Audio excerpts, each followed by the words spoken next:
We are back at it again here with another video with Invest for Tomorrow. To the first time viewers and investors, welcome to the channel. To all subscribers, welcome back. I'll ask for returns for you guys to smash that like button. And here we are with the SPY, the S&P 500 index, continuing within the volatility to have its pullbacks and jumps back up, but continuing to struggle to find support, right?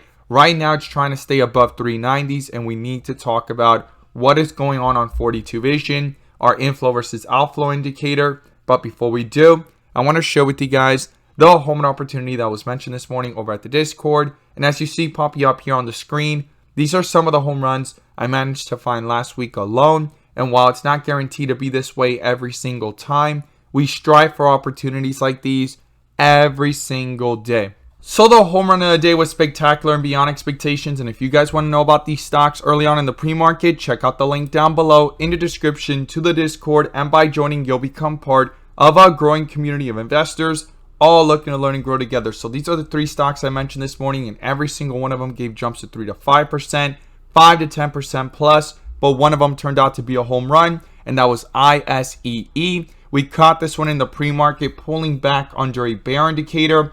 Outflows had crossed, and we were watching for inflows to cross back over. It started gaining strength here. Inflows crossed back over, showing strength.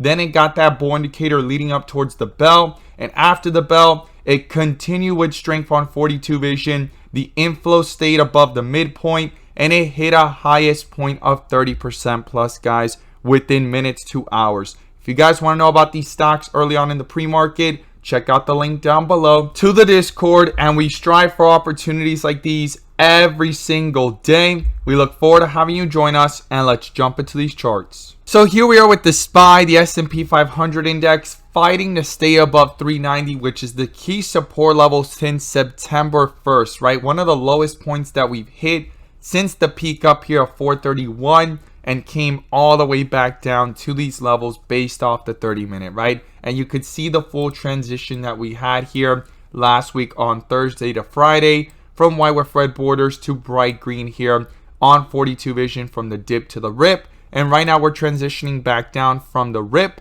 towards the dip area. We haven't hit white with red borders just yet, but we are fighting between red bars and red with green borders. Now I'm going to pull up the bull and bear indicators, which you can now gain access to as well. The link is down below in the description to the 42 Vision indicator, getting connected to the SPY bot, the QQQ bot, our newly released Tesla bot, and we have other bots on the way so that you can receive the clarity and edge that you deserve within the volatility of the markets to maximize on opportunities, whether stocks are going up or going down. And you can now join the members using these resources to maximize in either direction by receiving this clarity and edge over the charts. And in today's video, I'm going to pull up the inflow versus outflow indicator, which adds that extra layer of confirmation and gives us that edge within the volatility. And slots are now open for those interested. Check out the link down below in the description to the 42 Vision indicator. So here we are with the SPY, and it's under a bear indicator since Friday, since way up here at 398.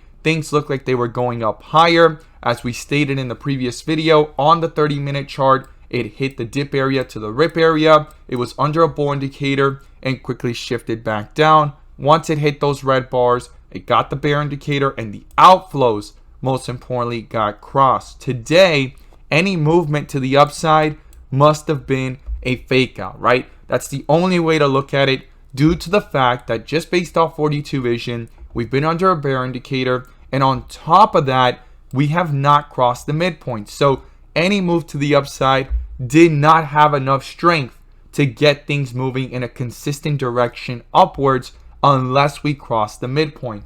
And the outflows have been dominating. Now, within the volatility though, our SPY bot did send out a bull indicator at around 10:45 a.m. And after that moment, things continue to go up higher for nearly almost several minutes to an hour, and call options went up 50%, 100% plus.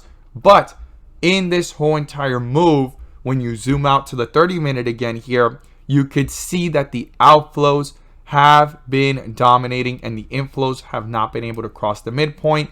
And through the zigzagging, it continues to be below, since it crossed way back here on Friday, way up here at 398. And today's jumps were from 380s to the 393 area. Rejected that resistance level as well from Friday here towards the end of the day, where it tried to pop back up and rejected there again today, and we've been below it all this time. That's what it's all about with 42 Vision, right? Allowing us to see the dips from the rips, the bull and bear indicator, so there is extra layers of confirmation, and the inflow versus outflow indicator let us know the strength within each move, right?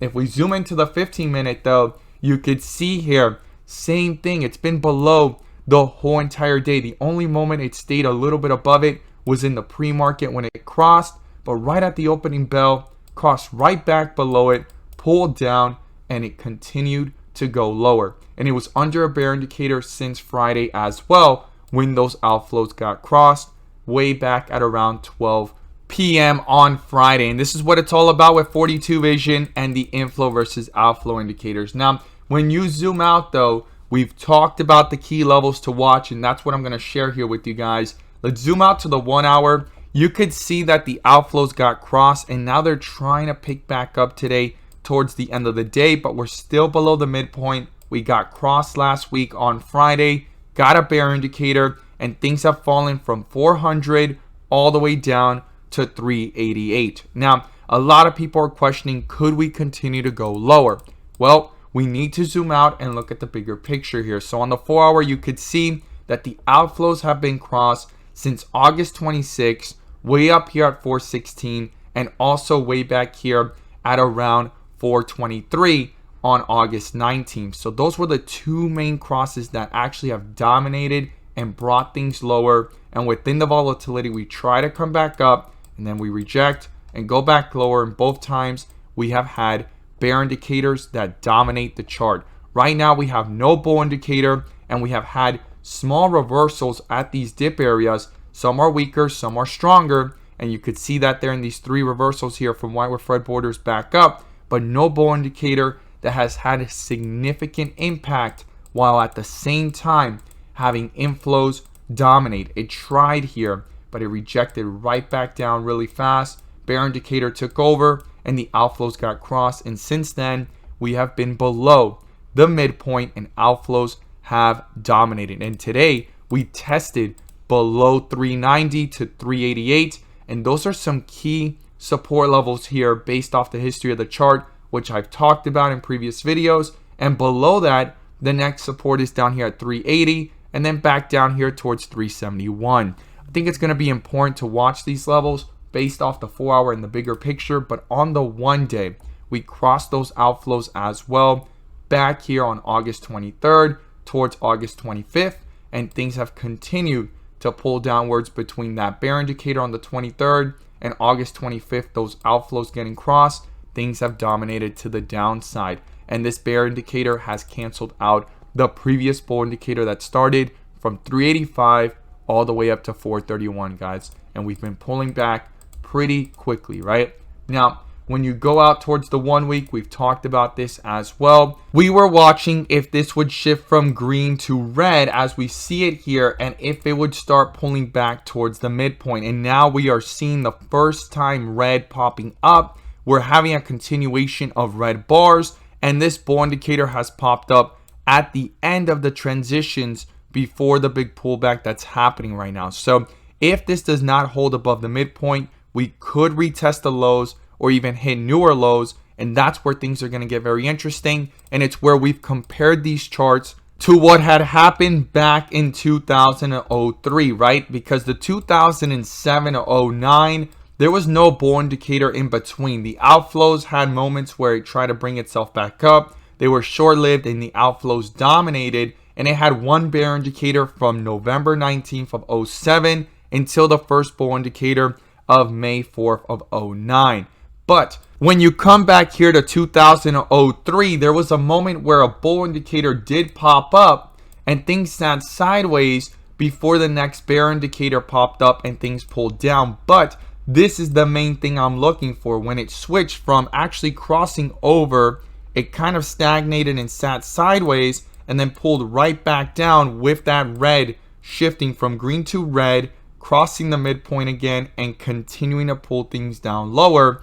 in the next downward trend and breaking through the recent low and new lows in that process, which at that time was $93, and then it broke through it and hit lows of 76, 75 bucks, right? So very, very important how these outflows and also the bull and bear indicator shift really quickly here in the middle of things after having a bear indicator for so long, for several months to a year, and then that random bull indicator getting canceled out within the volatility pretty quickly just a few months after and weeks after.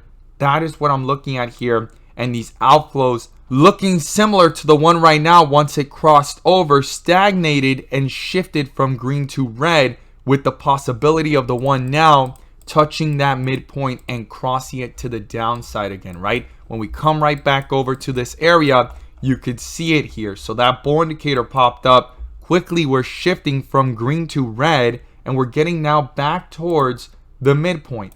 Not guaranteed yet. We need to see what goes on, but if it gets crossed, it could have an impact on this chart. And if this bull indicator quickly gets shifted from a bull indicator to another bear indicator in the process down, it's going to be very important to watch if it breaks through 370 and how it reacts between 370 and the lows of 362. And as I stated in previous videos, the next support is down here at the 320s, and in the midpoint of that, it would be the 340s, guys, especially if these outflows pick up. And if you zoom out even bigger, right, because with 42 vision and the inflow versus outflow, those connected, we've known since January and every single jump back up, and I've shared it with you guys in multiple videos, that a lot of these were fake outs if no bull indicator popped up and if we never crossed back above the midpoint. And we have it every single time since we crossed that midpoint way back on January 18th, and then right after the next week we got that bear indicator. The downward trend has dominated. Now this is the first time we crossed back above, and quickly right after, we're already coming right back down to retest it. Not guaranteed yet. Like I stated, we need to watch it. But with this clarity and edge, as I always state, not financial advice, I believe every single investor should have clarity and edge. It doesn't have to be 42 vision, but I'm an advocate for it, that every single investor should find clarity and an edge within the charts. Now, if you find value in this and you want to join the community of members that are using these resources, you're more than welcome to join us. But find your edge, find your clarity. And again, it doesn't have to be 42 vision. It's not financial advice. It's just my opinion and perspective alone. And I'm an advocate that every single investor, especially retail investors, should have an edge and clarity within their charts. So here we are with the SPY, just pulling back right now. And if I zoom this out one step even further, which this is something interesting going on here, and I talked about it over the weekend and in the previous videos, if this actually started to pull back, we could start to get closer to 370s and the recent lows. But here we have the 1 month, guys. The 1 month continues to be below it. We're under a bear indicator since way up here at 420s back in June. We did have our first green bar afterwards, and it shifted quickly back to red, and it's been below the midpoint all this time. And we still have room based off the history of 07 and 03, not guaranteed to be the same, but right now we're at minus 1687, and in 03-02 it reached minus 55, and in 07-09 it reached minus 73, guys. So there's still a lot of room. And even 2020 hit minus 26.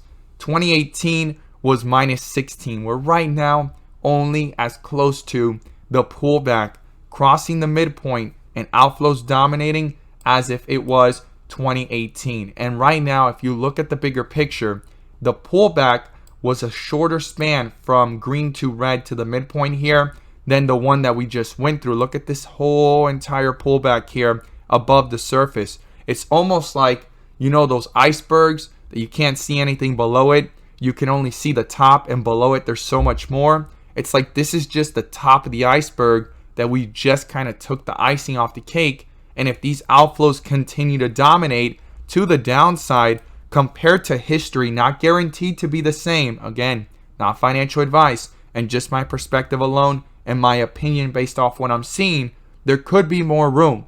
Again, I could be wrong. It could turn back around any second, and this could all get canceled out. And then once we cross back above that midpoint and those inflows start to dominate, I mean, you could see what happened here in 2020 and 2019.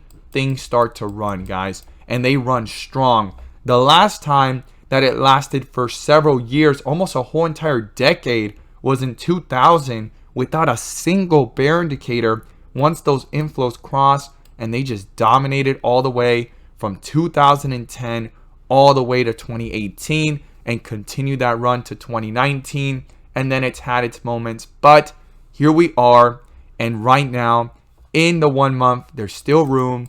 We're under a bear indicator, and the last 2 times that bear indicators lasted for more than several months was in 07 to 09 and 2000 to 03. The last 2 times recently was in 2018 and also in 2020, and it only lasted for 2 months. Here we are going on for 4 months with a bear indicator and these outflows dominating, but minus 16 compared to minus 56 and minus 75, guys. So there's a lot more room based off of history, but not guaranteed to be the same. But at least we have something to gauge on and see closely what is going on, guys. So very, very important stuff going on right now. And not only is the overall market pulling back, but if you look at crypto is coming to retest certain levels based off the history of the chart, coming back down to test that support of the recent 17,500. And if that gets broken through, the next support is down here between 10 and 12,000 based off of what experts are saying, right? And the charts are showing, and you could see that there, man. The outflows have been dominating, and it's been trying to bring itself back up. Here we are going from green to red and pulling away from the midpoint. And if it wants to go a lot lower, it has a lot more room just based off the recent dip that it hit minus 13,000, minus 12,000, and we're only at minus 2,200, guys. As always, guys, thank you guys so much for watching. I look forward to seeing your thoughts down below, and let's make some money.